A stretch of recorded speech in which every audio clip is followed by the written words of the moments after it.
స్టార్టింగే 50,000 జీతం, ఇంకా 1,16,000 దాకా స్కేల్ ఉంది. డిఆర్డిఓ అండి, డిఫెన్స్ రీసెర్చ్ డెవలప్మెంట్ ఆర్గనైజేషన్.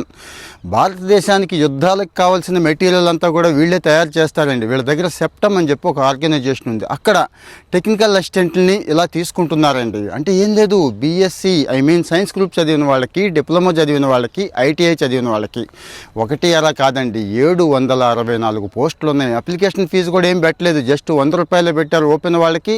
ఇక రిజర్వ్డ్ కేటగిరీలకి అది కూడా లేదు.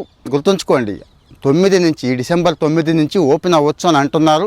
సో మరి నేను ఈ రీల్ పోస్ట్ చేసే టైంకి మీకు ఓపెన్ అయిపోయి ఉంటుంది. ఇమ్మీడియట్గా అప్లై చేసేయండి. ఎందుకు ఇమ్మీడియట్గా అప్లై చేసేయండి అంటున్నానంటే, మన వాళ్ళు నాకు వస్తుందా రాదా అని ఆలోచించి అప్లై చేయడం మానేసే మహానుభావులే ఎక్కువ ఉన్నారు. అక్కడేమో నార్త్ వాళ్ళు పొలోమని అప్లై చేసేస్తారు, రాస్తూ ఉంటారు, టక్ మన సంవత్సరం 2 సంవత్సరాల్లో కొట్టేస్తారు. మనకేమో ఫెయిల్యూర్ భయం. సరే, ఈ సంవత్సరం దాకా ఫెయిల్యూర్ భయం పెట్టుకున్నాం. అసలు ప్రయత్నించే ధైర్యాన్ని తెచ్చుకుందాం అంటున్నాను నేను. తెచ్చుకోండి, ఏం కాదు. సపోర్ట్ చేసేవాళ్ళు ఉన్నారు, ఫ్రీగా కోచింగ్ ఇచ్చేవాళ్ళు ఉన్నారు, ఫ్రీగా మాక్ టెస్టులు ఇచ్చేవాళ్ళు ఉన్నారు, సిఎస్ఆర్లో కంపెనీలు సాయం చేస్తున్నాయని చెప్పాను కదండి.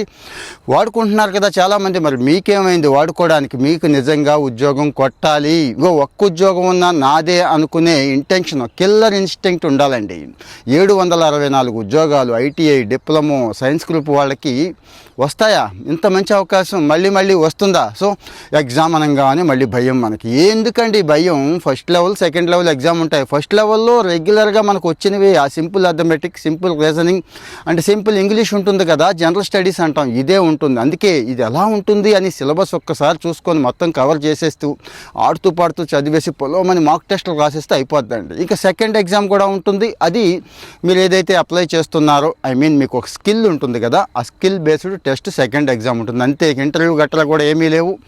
ఉద్యోగం ఇచ్చేస్తారు. డిఆర్డిఓలో ఉద్యోగం అంటే భలే గర్వంగా చెప్పుకుంటారండి. నేను ఇండియన్ ఆర్మీలో చేస్తున్నాను అని గర్వంగా ఎలా అయితే చెప్పుకుంటారో అలా గర్వంగా చెప్పుకునే సంస్థ డిఆర్డిఓ. సో మరి ఇలాంటి అవకాశాలు తక్కువ వస్తూ ఉంటాయి. మన తెలుగు వాళ్ళకేమో అసలు సమాచారం లేదు, ఉన్నా కానీ ఇదిగో నెగిటివ్ మైండ్ సెట్. సో దయచేసి అప్లై చేయండి, ట్రై చేయండి. ఏది ఆర్ఆర్బీలు, బ్యాంకింగ్లు గట్రా పొలోమని రాసేస్తున్నారు కదా, ఇవి మాత్రం వదిలేస్తున్నారు. ఇవి కూడా అప్లై చేయండి. స్టేట్ గవర్నమెంట్ జాబ్స్ కొద్దిగా తక్కువే పడతాయండి. సెంట్రల్ అయితే చూశారు కదా, మొన్న కొన్ని లక్షల ఉద్యోగాలు ఆల్రెడీ పడినాయి, రాబోయే కాలంలో కూడా పడతాయని చెప్పి స్వయంగా మినిస్టర్ గారే చెప్తున్నారు. సో ఈ సెంట్రల్ గవర్నమెంట్ జాబ్స్ గ్యాప్ని ఫిల్ చేయాలని నేను సమాచారం ఇచ్చేస్తున్నాను. నా వరకు నేను ఇచ్చేస్తున్నాను, కానీ మీ పని కూడా మీరు చేయండి. ఇది అప్లై చేయండి.